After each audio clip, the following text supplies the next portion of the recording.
बिल्कुल। और ईरान कहीं से हार मानता हुआ नहीं दिख रहा है, क्योंकि स्ट्रेट ऑफ हॉर्मूज में जो है वो लगातार हमले जा रही हैं और फिलहाल जो जनता है वो भरोसा अभी भी ईरान की जो लीडरशिप है उस पर जताती हुई नजर आ रही है। वहीं पेंटागन की जो यहाँ पर खर्चे की बात करें तो जो रिपोर्ट आई है कि इतना ज़्यादा जो युद्ध में खर्चा हुआ है, अगर हम आंकड़े की बात करें तो सामने आ रहा है कि $11 बिलियन जो यहाँ पर खर्च होते हुए दिख रहे हैं पहले 6 दिन में।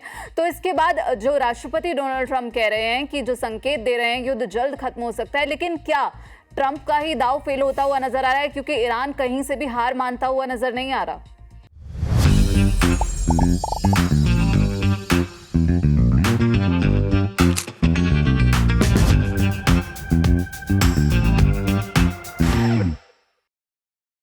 नहीं, देखिए एक्चुअली ईरान का हार मानने की बात तो ये है सोनम जी कि अभी ईरान का कल का मैं देखा हूँ कि एक मौजूद डॉक्यूमेंट उन्होंने जारी कर दिया है कि पूरे ईरान को 31 भागों में बांट दिया है, 31 जोन में डिवाइड कर दिया है।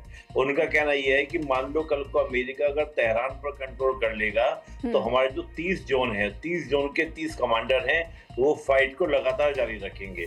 अब आप सोचिए अगर ईरान में लंबी लड़ाई चलती रहेगी तो क्या ये ईरान के लोगों, ईरान की डेवलपमेंट उसके लिए ठीक रहेगा? मैं तो नहीं मानता हूँ। ये तो वो वाली बात है कि मुझे लड़ना है, मरना है, बस बात खत्म। ऐसे थोड़ी देश चलता है। अब आप सोचिए इराक हो, सीरिया हो, ये आपका जितने भी कंट्री में वॉर हुए, क्या वो आज तक डेवलप हो पाए, खड़े हो पाए? नहीं हो पाए खड़े, वो बिल्कुल खत्म ही हो गए, समाप्ति हो गए। तो ईरान इस प्रकार की अगर बात करेगा मुझे झुकना नहीं है, अब झुकना नहीं है, टूट चुके हो फिर भी झुकना नहीं है, तो वो एक अलग कंडीशन है जब आदमी की नहीं मुझे तो मरना है, अब मुझे कोई फर्क नहीं पड़ता हार और जीत का। तो उस लेकिन सर कहीं ना कहीं क्या ट्रंप को ये लगता हुआ नजर आ रहा है कि ये केक वॉक था मेरे लिए ये युद्ध जीतना, लेकिन मुझे जो है अब मुश्किल जो यहाँ पर देखने को मिल रही है? नहीं, यह फैक्ट है जब इस प्रकार का स्टेटमेंट जारी होंगे, इस प्रकार के स्टेप लिए जाएंगे ईरान के द्वारा, तो अमेरिका को तो बिल्कुल लगेंगे। और अमेरिका, देखिए अमेरिका के प्रेसिडेंट ट्रंप तो बिल्कुल भी खर्चा करना ही नहीं चाहते, वो तो बल्कि कमाना चाहते हैं। अब कमाने के लिए आपको खर्चे बंद करने पड़ेंगे। वो तो सबसे ज्यादा पैसे को यूज करता है। एक मिसाइल की कॉस्ट भी अगर आप जान लेंगे अमेरिका की तो आपको आश्चर्य हो जाए, पता चल रहा है कि 200 मिसाइल दाग दे रहे हैं ईरान के ऊपर। अब 200 मिसाइल की कॉस्टिंग आप लगा लीजिए कितनी कॉस्टिंग होगी। तो जब इतने खर्च होते हैं तो वो खर्चे तो वही वाली बात हो जाएगी जो रशिया यूक्रेन के वॉर में हुई है। अमेरिका चाहता है कि मेक अमेरिका ग्रेट अगेन, और उसमें उसका ऐसे फाइट में जाना पड़ रहा है, तो अमेरिका के तो लॉसेस हैं। और फायदा क्या होगा भाई? ईरान का तेल कल को मिल सकता है, लेकिन प्रेजेंट में लंबे वॉर चलने के बाद में, और अभी तो आप देखिए जब ग्राउंड ऑपरेशन शुरू नहीं हुए अमेरिका के, कल को जब ग्राउंड ऑपरेशन शुरू करता है अमेरिका तो उसके बाद कितने खर्चे होंगे आप सोचिएगा। बिल्कुल। कोई संकेत है कि क्या जल्द ही यहाँ पर अमेरिका ग्राउंड ऑपरेशन शुरू कर सकता है या फिर ये युद्ध जल्द खत्म होगा? सर देखिए दो बातें हैं। ग्राउंड ऑपरेशन मुझे नहीं लगता अमेरिका शुरू करेगा। मुझे लगता है कि अमेरिका पाकिस्तान की फोर्सेस का यूज करेगा या कुर्द फोर्सेस का यूज करेगा, लेकिन वो भी महंगा सौदा है क्योंकि उनको भी अमेरिका को फंड करना होगा।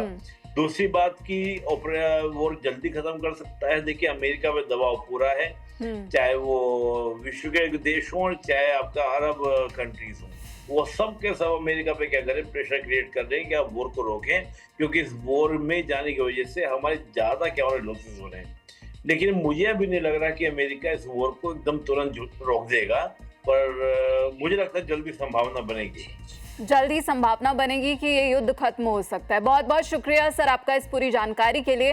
तो आपने देखा कि कैसे ईरान, इजराइल, अमेरिका का जो युद्ध चल रहा है, इससे न सिर्फ जो मिडिल ईस्ट के देश हैं, जो खाड़ी देश हैं, वो अब यहाँ पर नाराज नजर आ रहे हैं, बल्कि यहाँ पर पूरी दुनिया में जो इसका असर है वो देखने को मिल रहा है। लेकिन भारत सरकार की तैयारी पूरी है। भारत सरकार अपनी ऊर्जा सुरक्षा को रक्षा प्रदान करने के लिए पूरी तरह से प्रतिबद्ध है और भारत सरकार ने सीधे तौर पर कहा है कि अगर किसी ने भी अफवाह फैलाने की कोशिश की एलपीजी या फिर गैस संकट पर, तो उस पर तुरंत कार्रवाई की जाएगी।